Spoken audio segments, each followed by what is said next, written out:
Gunald introduced Paffi to the world of machine embroidery in the 1990s, and it has made a lasting impact. There's no question that embroidery created using genuine Paffi foam stands out above the others. Widely used on headwear, genuine Paffi foam from Gunald adds interest and excitement to embroidery on all kinds of apparel and accessories. Paffi is polyethylene foam, which is placed on the embroidery surface and stitched directly over. The stitching perforates the foam, allowing the excess to be lifted away following embroidery. There are two basic types of Paffi available. Both are 3 mm thick, PE20 and PE10.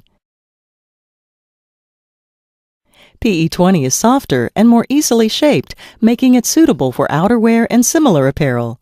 PE10 is harder and is ideal for headwear. Each type is available in black for use with dark-colored threads and white for use with light-colored threads. Where Paffi will be used, the stitch type should be only satin stitches. Fill stitches only flatten the Paffi material. Satin stitches should be between 4 and 12 mm wide, and stitch density is heavier than for standard embroidery. For type PE20, use 70 to 100% more stitches than for standard embroidery to cleanly cut the foam. For type PE10, increase density by minimum of 100%. Paffi must be perforated along all edges, so all shapes must be programmed to be enclosed on all sides. For example, tapered letters like these are naturally enclosed.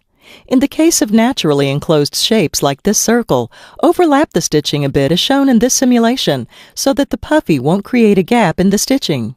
For open-end letters and objects like this letter L, a special programming technique should be used. Stitches must be placed in a perpendicular direction to the main column to enclose the entire shape. These stitches should be placed randomly on the inside edge to avoid cutting the foam and creating a segmented effect. Another technique may be used for open-end objects. The stitches can be angled toward one corner, enclosing the shape and pinching off the foam. Zigzag underlay is not needed on Paffi creations, but 1 or 2 passes of running stitches called edge walk underlay can help to perforate the Paffi for cleaner removal.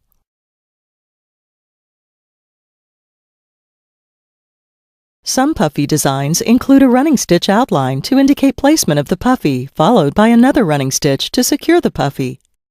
When stitching Paffi, rayon or polyester thread may be used.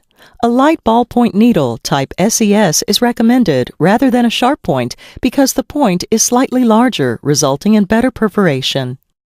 For more dramatic height, 2 layers of Paffi may be stacked and embroidered as a single layer. You can spray a bit of embroidery spray adhesive KK100 or KK2000 to hold the 2 layers together if desired. When embroidering headwear with Paffi, you can lightly spray the back with embroidery spray adhesive.